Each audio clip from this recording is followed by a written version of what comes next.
अस्सलामु अलैकुम रहमतुल्लाहि व बरकातुहू। जी हाँ दोस्तों, मैं एहतिशाम निज़ामी कासमी आज 9 नवंबर 2024 है। इस वीडियो में दो ख़बरों से आपको हम आगाह करने वाले हैं। हाँ नाजरीन, आपको बताते चले प्यारे आका हज़रत मोहम्मद सल्लल्लाहु अलैहि वसल्लम के प्यारे शहर मदीना मुनव्वरा से मस्जिद नबवी सल्लल्लाहु अलैहि वसल्लम के इमाम शेख अब्दुल्ला बिन अब्दुर्रहमान साहब की भारत में आमद है।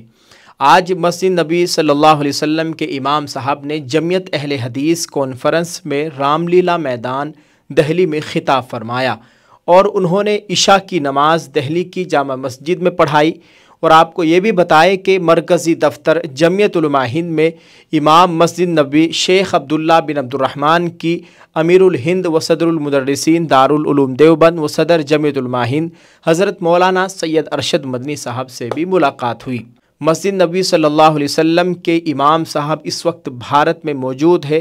दोस्तों, खूबसूरत मनाजिर आप अपनी स्क्रीन पर देख सकते हैं। और आपको ये भी बताएं कि मौलाना अरशद मदनी साहब ने आज जमियत अहले हदीस की इस कॉन्फ्रेंस में खिताब फरमाया। अल्लाह तबारक व तआला आपस में ऐसे ही इत्तिफाक और इत्तिहाद के साथ रहने की तौफीक अता फरमाए।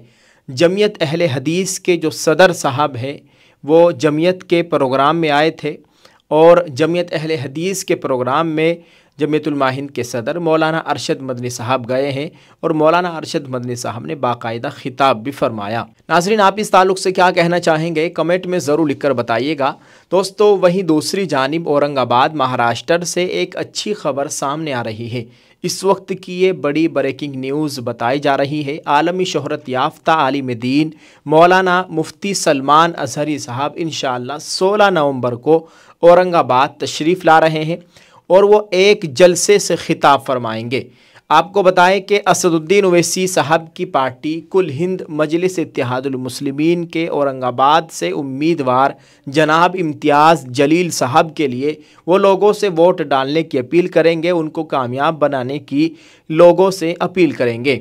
आइए सुनते हैं दोस्तों खुद इम्तियाज़ जलील साहब ने इस ताल्लुक़ से क्या कहा है। ये जानकारी खुद साबिक रुकन पार्लियामेंट जनाब इम्तियाज़ जलील साहब ने दी है।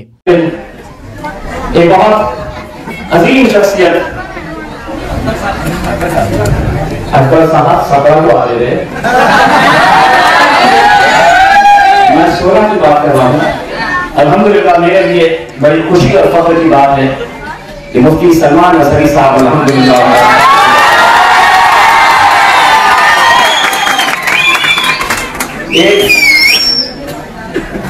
एक छोटे से इस इंसान में जो मुंबई की तरफ हमने एक रैली निकाली थी जिसका जिक्र हमारे तमाम साथियों ने किया है, उसमें हमने तो मांगे रखी थी, एक मांग ये भी रखी थी और बड़े डर कर जब कोई इस ताल्लुक से आवाज लगाने के लिए तैयार नहीं था, तो बोलने के लिए नहीं तैयार था, उस वक्त इंदिरा जलील ने हुकूमत को लेटर लिखा था। उस वक्त हुकूमत से ये मांग की थी कि मुफ्ती सलमान अज़हरी साहब को रिहा किया जाए। अल्हम्दुलिल्लाह कुछ दिनों के बाद वो रिहा हो गए और मेरे लिए इससे बढ़कर और क्या फख्र और क्या खुशी की बात हो सकती है कि मुफ्ती सलमान अज़हरी साहब ने मुझे खुद से फोन किया, मुझे दुआओं से नवाजा और उन्होंने मुझसे ये कहा कि इम्तियाज़ जी, आप ऐसे वक्त में मेरे लिए आवाज उठाए जब सारे लोग खामोश थे। मेरी ख्वाहिश है कि इंशाअल्लाह इस बार आप औरंगाबाद से जीत कर आए और मैं आपके लिए जो कुछ भी करना चाहूंगा, आप मुझे इजाजत दें तो मैं औरंगाबाद में आकर आपके लिए एक जलसा लेना चाहता हूँ।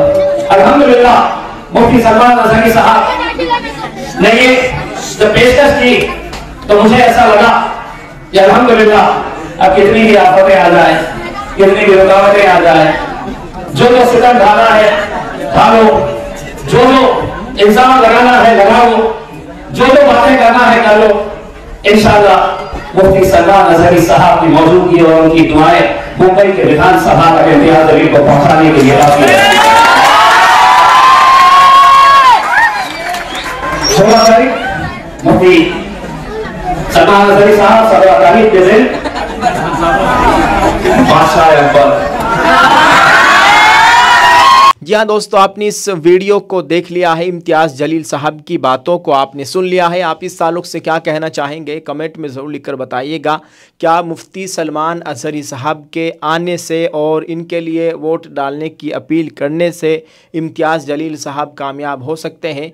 आप इस ताल्लुक़ से क्या कहेंगे, आपकी क्या राय है, कमेंट में ज़रूर लिखकर बताइएगा। और दुआ फरमाए अल्लाह ताला मुसलमानों की सियासी ताकत को मजबूत करे, आमीन। यहाँ दोस्तों, आप इस वीडियो को शेयर ज़रूर करते जाएं और दुआ फरमाए अल्लाह ताला हमारे मुल्क में अमन व अमान का माहौल कायम फरमाए, आमीन। अस्सलामु अलैकुम व रहमतुल्लाहि व बरकातुहू।